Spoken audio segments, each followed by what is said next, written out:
Bagezo laba jenga abinda binda.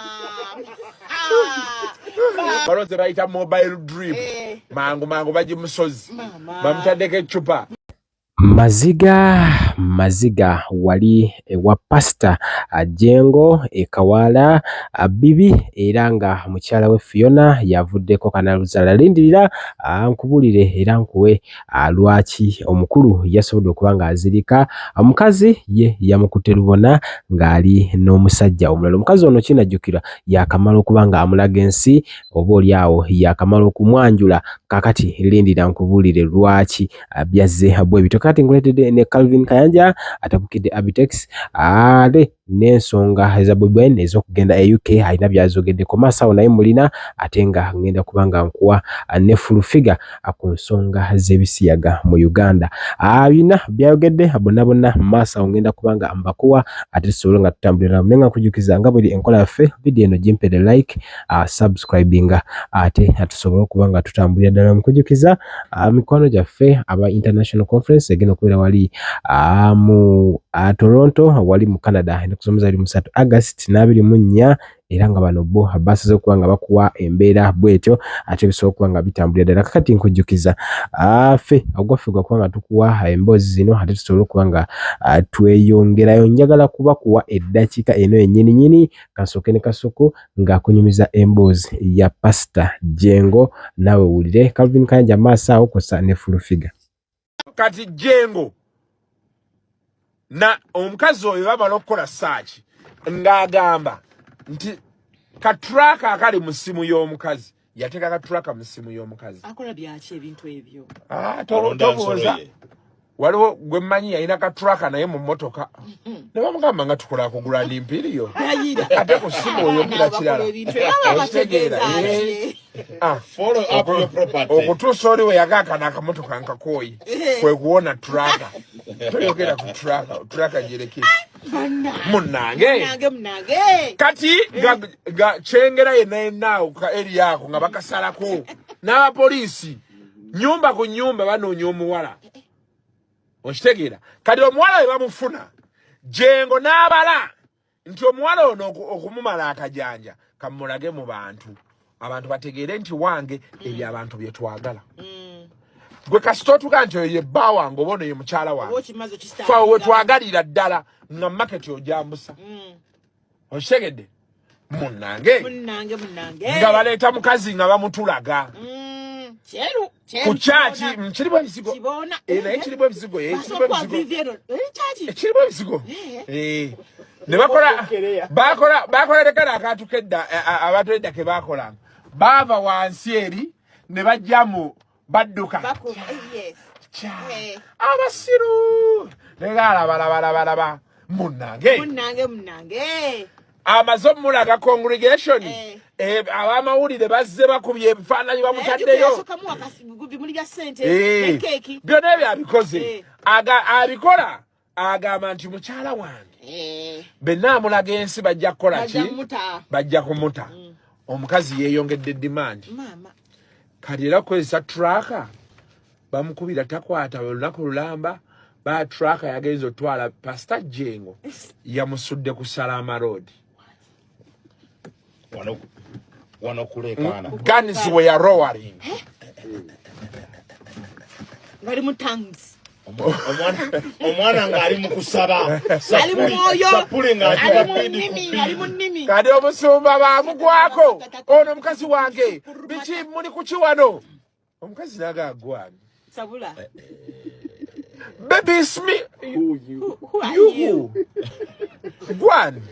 twali twesanzeeko wa I know you bagenza olaba jenga abinda binda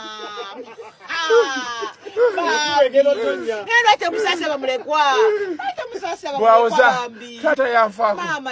nina abanaku bendabirira baganda bange kyoka omukazi ebyasinze omujja ku Jengo kimu bibiri awoza nina abaana ba taata kati gwe maama waabwe omukazi n'agamba bannaye sizaalangako ekinzunzazunza bwe bati kimu ibiri bambuliri oli nakonkona ono njagala kino kisina kale daddy senga abadde osenga abituwa n'agamba nkoye so omukazi yagala nti nzisi Sikumanyi sikulabangako era jenga ogeno omaye waliwo obulwaliro obuli okumpi waloze bayita mobile drip mangu baji musozi bamutaddeko eccupa okitegeera balese eccupa z'amazzi bbiri emu ne bagimuteekako endala bamugamba ginywe bunywi ekikuntamya oyitiriza ebirungo kyabaddewo toyagala gisudiye lwaki ya so yeyo nembeera eri awo akasimu olunaku olwaleero so kati Jengo be yavudde awo bambi n'addayo ku kyaki kati be yazzeeyo ku kyaki n'alonda ku wabeerawo bano ba in case of yakkiriza nti kirabika okuba kiganye n'afuna in case of era naye era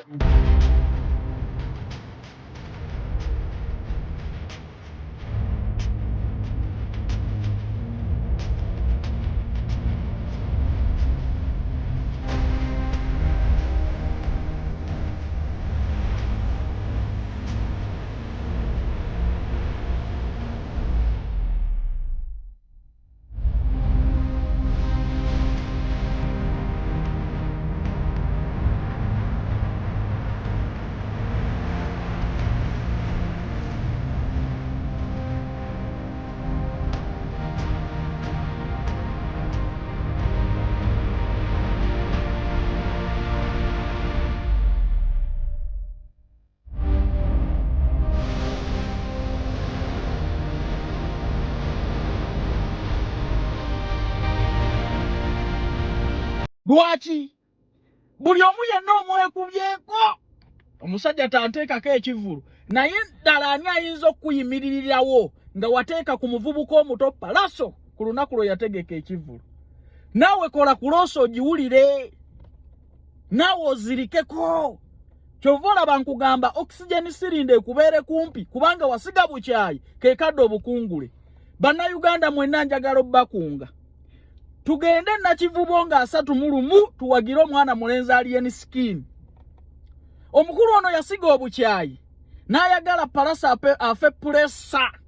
palasa ave mbulamu bw'ensi eno olw'amabanja akole flop ku nsonga z'atamanya nako ng'omusajja omukulu kye twali tumusuubiramu kwe kukwata abavubuka bano abagattaganye abalage nti omukwano gwe gusinga mu byonna okulwanagana teri gye kututwala yakuma mu lutalo n'ekivulu akitaddeko ekirala olw'okuba opportunistic baagala basolololeze ne ku maziga g'abantu kati eno yessaawa titi for tat ogenda kuguulira omuliro alien skin ku ntikko statistics ziraga 100% ogenda kusalwa ekivulu era bw'oba mugezi kwata ekivulu kijjeeyo kuba tetwagala kuswaza Buganda nti enkuuka ya kabaka yagguliddewo omwaka abantu 5 mu lubiri kubanga statistics zindaga abayimbi bagenda kusinga abawagizi obungi mu nkuuka bw'oba mugezi togenda mu nkuuka kubanga tegenda kuba bantu tugenda nakivubo mu Nkwakyo festival wasiga bukyayi bukungule ovuma omwana talina kye yakkola sigwe yamujja mu kyalo buli muyimbi gw'omanejinza omaliriza naye bubi abitex olina okuba nga oli musajja mubi kuba ono omwana ozaala muzaale tomuwandikirangako luyimba omwana wayingira mu ntalo zalina nantalo na muvubuka munne gwe ng'omuvubuka omukulu wali obateeka ku mmeeza emu gwe ng'omusajja omukulu wali obateeka ku mmeeza emu ne batabagana kati bw'oba wasiga bukyayi alien skin simbula embalaasi twali mu church girl fe tulina wana ya Susan Makula tulina abana nga Lili Paz Janat Rema bakola mu gwamannyo okulanga bakonsolinga abana mu church girl abana naddala abawala bensimbyeko sira naye n'abalenzi babali bubi okubatunza mu Sodoma and Gomora abantu batambukidde ddala ensi etabukidde ddala nabadde n'omwana ono omulenzi jjo no yabadde amuntumye gwe bayita oyo nja kumwogera kubanga mwana muvubuka afumintiriza eyayita akozesa biliyoni yaki alina nyere yeyayita Jobless biliyoni nanjirayo message ngera omwana mulenzi munna mukwana amuli bubi nandaga buli kimu bwe kiti nandaga wuno ngamba wano simanyi muweereze ka flying kiss simanyi muweereze kaki mulenzi munne bonna bali mu Uganda wano omwana yagana yekubye emizimu n'agamba nti nze simanyi nze kabaka wegundi simanyi nze kabaka n'emizimu ginkutte simanyi akwana jobless billionaire omwana omulala yakafuna accident mwena mumanya ali ku TikTok okwo yafuuka ekizibu okusobola abaana abawala n'abasensula n'abalaga ebitundu byekyama ku social media kati yadde akwana mwana wa Nalongo Bridals ali ku Army Shopping Mall message tuzina voice note tuzina buli kimu tukirina ng'omwana wabe ndi amuli bubi ayagala omutunuza amusodoma n'eggomala waliwo etteeka erigaana ekintu ekyo ery'ebizigaana